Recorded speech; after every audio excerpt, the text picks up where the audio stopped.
सर्वेभ्यो नमो नमः। मैं एक बार फिर उपस्थित हूँ गीता हर घर चैनल से, संस्कृत अध्यापक मनीष कुमार। दोस्तों, जैसा कि आप सब जानते हैं कि आज गीता प्रथम अध्याय का ये दूसरा वीडियो रहेगा, जिसमें हम आपको श्लोक नंबर 3, 4, 5 और 6 की व्याख्या करेंगे। तो चलिए बिना विलंब के शुरू करते हैं अगले श्लोकों की ओर। और मैंने आपको पिछली वीडियो में जिन्होंने श्लोक को पढ़ने में जिसे किसी प्रकार की समस्या होती है, जो श्लोक को निरंतर एक साथ एकदम से नहीं पढ़ पाते हैं, उनके लिए मैंने पिछले वीडियो में एक आसान तरीका भी बताया है कि किस तरह से हम गीता के श्लोकों का अध्ययन कर सकते हैं, किस तरह से हम गीता के श्लोकों का वाचन कर सकते हैं। एक बार फिर उस पर थोड़ा सा प्रकाश डालना चाहूंगा। जैसे हमने कहा था, अनुष्टुप छंद के प्रत्येक चरण में 8 वर्ण होते हैं, तो हमने 8 वर्णों को बोल करके विराम लेना है। एक बार फिर आइए आज के श्लोक में देखिए, पश्यैताम पांडुपुत्राणाम, यहां तक 8 वर्ण हुए। पश्यैताम 1 2 3 4 5 6 7 8 वर्णों के बाद हमने विराम लिया। आचार्य महतीम चमूम, आचार्य में देखिए 1 2 3 4 5 6 7 8। हमने पिछली वीडियो में भी आपको बताया था कि इसमें आधा वर्ण को नहीं गिना जाता है। तो एक आध कमेंट इस तरह का आया हुआ था कि सर अनुष्टुप छंद के बारे में एक बार फिर से बताइएगा। तो हमने आपको थोड़ा सा चर्चा किया यहाँ पर अनुष्टुप छंद के बारे में कि किस तरह से हम गीता के श्लोकों को अनुष्टुप छंद में पढ़ते हैं। तो साथियों, आपको याद होगा हमने पिछली वीडियो में पहले 2 श्लोकों में देखा था कि धृतराष्ट्र संजय से अपने पुत्रों के बारे में, पांडु पुत्रों के बारे में पूछ रहे हैं कि युद्ध भूमि में युद्ध की इच्छा से वो गए थे तो उन्होंने क्या किया। और उसके बाद संजय ने उन्हें बताना शुरू किया कि पांडवों की सेना को देख करके आचार्य द्रोण के पास दुर्योधन जाते हैं और वो किस तरह बोले, आगे की चर्चा इन श्लोकों में देखते हैं। आइए मेरे साथ श्लोकों का उच्चारण कीजिए। पश्यैतां पांडुपुत्राणाम् आचार्य महतीं चमूं व्यूढां द्रुपदपुत्रेण तव शिष्येण धीमता। क्या कहा देखिए, आचार्य द्रोण के पास जाकर के दुर्योधन बोले, क्या बोले? पश्य मतलब देखो, हे आचार्य द्रोण देखो, पश्य मतलब देखो, एताम इस पांडुपुत्राणाम पांडु के पुत्रों की, आचार्य हे आचार्य, महतीम बहुत बड़ी, बहुत ही विशाल, चमू मतलब सेना को, हे आचार्य द्रोण पांडवों की इस बहुत बड़ी विशाल सेना को देखो। व्यूढ़ाम व्यवस्थित की गई है, वेल मैनेज्ड है, किसके द्वारा? द्रुपद पुत्रेण, राजा द्रुपद के पुत्र। कौन राजा द्रुपद के पुत्र? धृष्टद्युम्न के द्वारा। तव शिष्येण, तव मतलब तुम्हारे, शिष्येण मतलब शिष्य के द्वारा, अर्थात तुम्हारे शिष्य राजा द्रुपद के पुत्र। और कैसे हैं वो? धीमता बुद्धिमान। तुम्हारे शिष्य राजा द्रुपद के पुत्र बुद्धिमता से उन्होंने पांडवों की सेना को व्यवस्थित किया है। हे आचार्य, राजा द्रुपद पुत्र के द्वारा व्यवस्थित पांडवों की सेना को, पांडवों की विशाल सेना को देखो। अब देखिए भैया, गुरु का नाता क्यों सर्वोपरि कहा है? क्यों गुरु को सबसे बड़ा, क्यों भगवान से भी बड़ा स्थान गुरु को प्राप्त है? अब देखिए यहां पर यह श्लोक दिखा रहा है, आचार्य द्रोण और राजा द्रुपद के बीच राजनीतिक विवाद है। हम सब जानते हैं कि किस तरह से राजा द्रुपद को जो है पांडवों और कौरवों को अपने दीक्षा के रूप में आचार्य द्रोण ने मांगा था कि मुझे गुरु दक्षिणा के रूप में, आचार्य द्रोण ने कहा था मुझे गुरु दक्षिणा के रूप में राजा द्रुपद चाहिए। और पांडवों में अंततः राजा द्रुपद को पराजित कर उनके सामने खड़ा कर दिया था राजा द्रुपद को।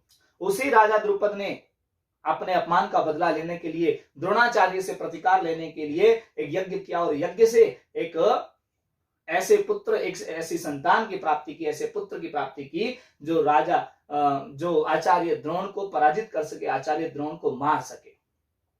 तो वही राजा द्रुपद के पुत्र आचार्य द्रोण के शिष्य बने, इसलिए लिखा तब शिष्येण धीमता। अरे उन्होंने, आचार्य द्रोण भली भांति जानते हैं कि ये राजा द्रुपद का पुत्र है, ये धृष्टद्युम्न है और ये कहीं ना कहीं अंत में जाकर के मेरी मृत्यु का कारण बनेगा। लेकिन उसके बाद भी अपना शिष्य उन्हें बनाया और शिष्य बना करके संपूर्ण शिक्षा दीक्षा राजा द्रुपद के पुत्र धृष्टद्युम्न को आचार्य द्रोण के द्वारा दी गई। इसीलिए गुरु का जो नाता है, शिक्षक का जो नाता है, शिक्षक का जो स्थान है वो सर्वोपरि है। सब कुछ जानते हैं लेकिन उसके बाद भी अपना शिक्षक धर्म उन्होंने निभाया।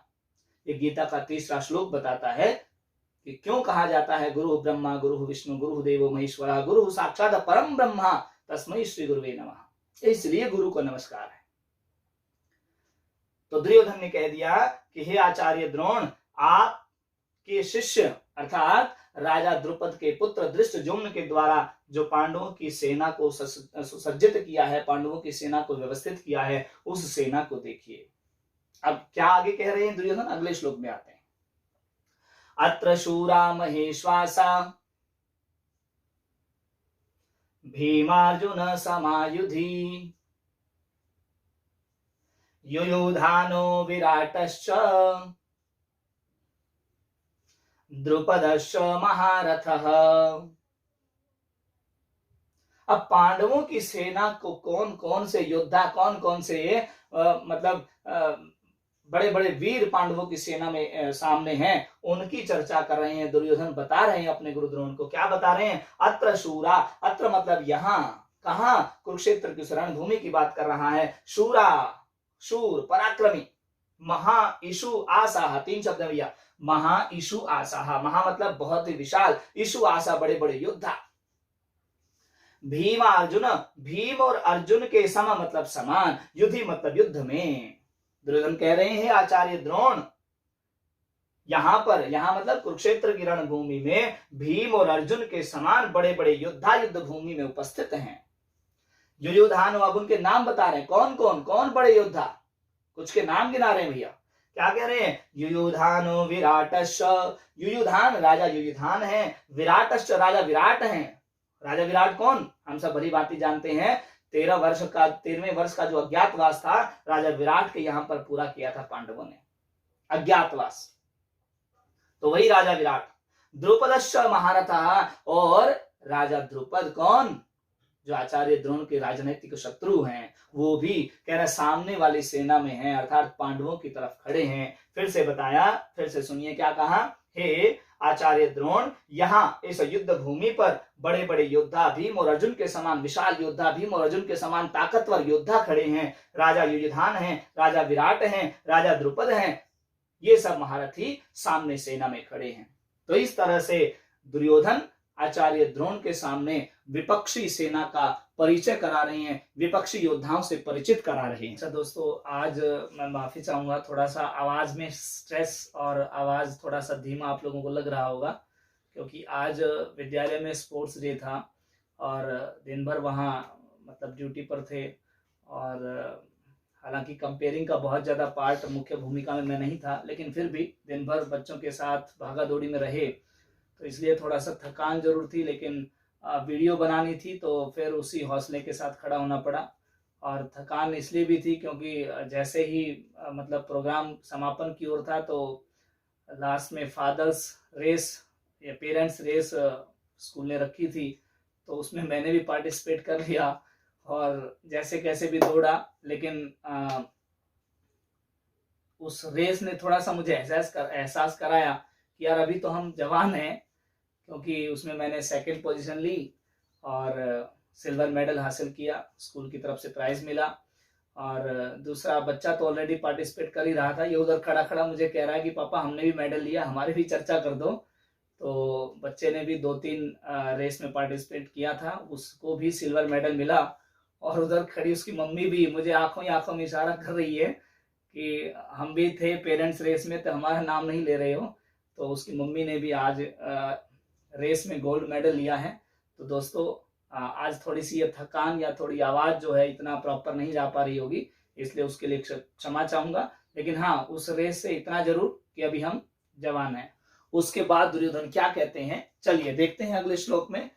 दृष्टकेतुश्चेकितानः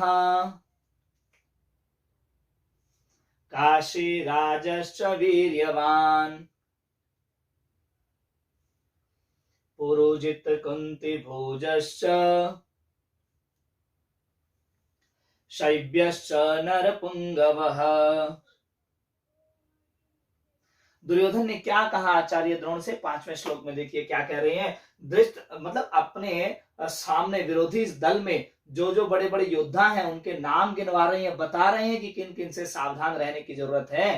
तो देखिए क्या कहा, दृष्ट केतु चेकितानः, राजा दृष्ट केतु हैं, चेकितानः चेकितान है, ये नाम है उन सब योद्धाओं के जो पांडवों की सेना की तरफ से युद्ध करने आए हैं। काशी राजश्च वीर्यवान, और महान पराक्रमी काशी के राजा हैं।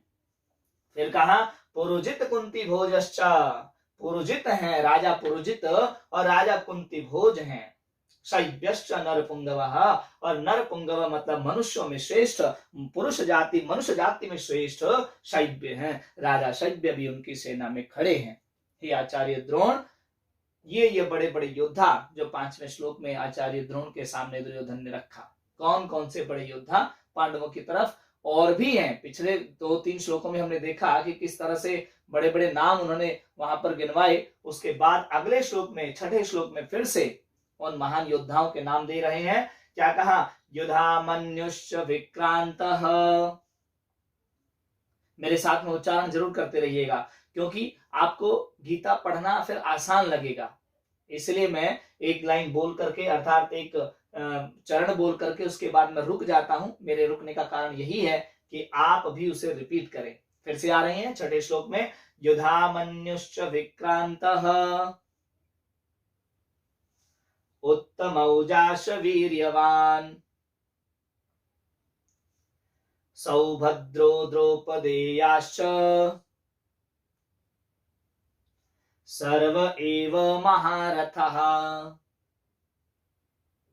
इसके अलावा कौन कौन से बड़े योद्धा हैं? क्या कहा, युधामन्युश्च विक्रांतः, विक्रांतः महान विक्रमी महान पराक्रमी कौन? युधामन्यु हैं। फिर कहा उत्तमौजाः वीर्यवान, वीर्यवान महान ताकतवर बड़े शक्तिशाली योद्धा कौन? उत्तमौजा हैं। ये सब पांडवों की तरफ से युद्ध करने आए हैं। आगे कहा सौभद्रो, इस नाम से भैया भारत देश का शायद ही कोई नागरिक ऐसा होगा जो सौभद्रे के नाम से को ना जानता हो। सौभद्रो कौन? सौभद्रा कौन यहाँ है? सुभद्रा के पुत्र अर्थात अभिमन्यु की चर्चा हो रही है। और द्रौपदेयाश्च, और द्रौपदी के पुत्र सर्व एव महारथाः, ये सभी महारथी कहां से युद्ध कर रहे हैं? किधर से युद्ध करने आए हैं? पांडवों की सेना की ओर खड़े हैं। तो आपको याद होगा हमने अपना जो कवर पेज था, थंबनेल जो बनाया था उस पर एक प्रश्नवाचक चिन्ह लगा करके एक प्रश्न आपके सामने रखा है कि क्या दुर्योधन पहले दिन ही पांडवों की सेना को देखकर डर गए थे?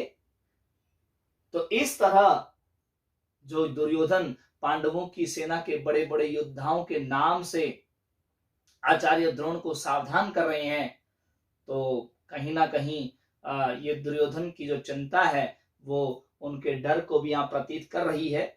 लेकिन एक पत्रकार जैसे एक पत्रकार जो होता है समाचार आपके सामने रख देता है, उसका धर्म यही होता है कि न्यूज आप तक पहुंचाना।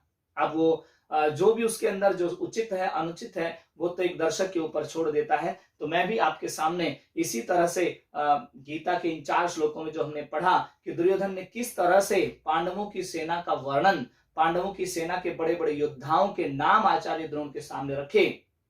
क्या ये दुर्योधन की चिंता है? क्या दुर्योधन इन बड़े बड़े नामों को, इन बड़े बड़े योद्धाओं को देखकर डर रहे हैं, या फिर ये दुर्योधन का एक कुशल नेतृत्व का उदाहरण समाज के सामने पेश कर रहे हैं? ये सब मैं आपके ऊपर छोड़ता हूं। जैसा भी आपको उचित लगे, जो भी आपको दिखे कि किस मनोभाव से दुर्योधन यहाँ पर आचार्य द्रोण के साथ जाकर के आचार्य द्रोण से ये सब बड़े बड़े नामों की चर्चा कर रहे हैं, वो आप कमेंट बॉक्स में लिख करके जरूर भेजिएगा कि क्या दुर्योधन के इस तरह से पांडवों की सेना का वर्णन करने का मुख्य कारण क्या है, मूल उद्देश्य क्या है। तो आज की वीडियो में बस इतना ही। अगली वीडियो में एक बार फिर आपके सामने उपस्थित होऊंगा। तब तक के लिए नमो नमः, नमस्कार। और हाँ, जाते जाते एक और निवेदन, चैनल आप लोगों के सहयोग से लगातार उन्नति के पथ पर है और मुझे उम्मीद है कि आप लोग इसे ज्यादा से ज्यादा शेयर कर भी रहे होंगे। क्योंकि हमारे चैनल का जो उद्देश्य है, मैं बार बार आपको एक ही बात कह रहा हूं कि उद्देश्य क्या है कि गीता को हर घर तक पहुंचाना है। हर घर में गीता जरूर रखी होती है, लेकिन उस गीता ज्ञान को हर घर तक लेकर के जाना है कि गीता के ज्ञान से कोई भी अछूता ना रहे। कोई भी भारतीय नागरिक ये ना कहे कि मैं गीता के विषय में बहुत ज्यादा नहीं जानता हूं या अंदर क्या लिखा है वो नहीं जानता हूं। तो ये सब संभव होगा आप लोगों के सहयोग से। आप निरंतर चैनल को के साथ बने रहिएगा और जो जो वीडियो आए उन्हें लगातार अपने परिवारजनों में, अपने दोस्तों में, अपने सहयोगी मित्रों, परिचितों में उसे शेयर करते रहिएगा। अगली वीडियो में एक बार फिर आपके सामने उपस्थित होऊंगा। तब तक के लिए नमो नमः, नमस्कार।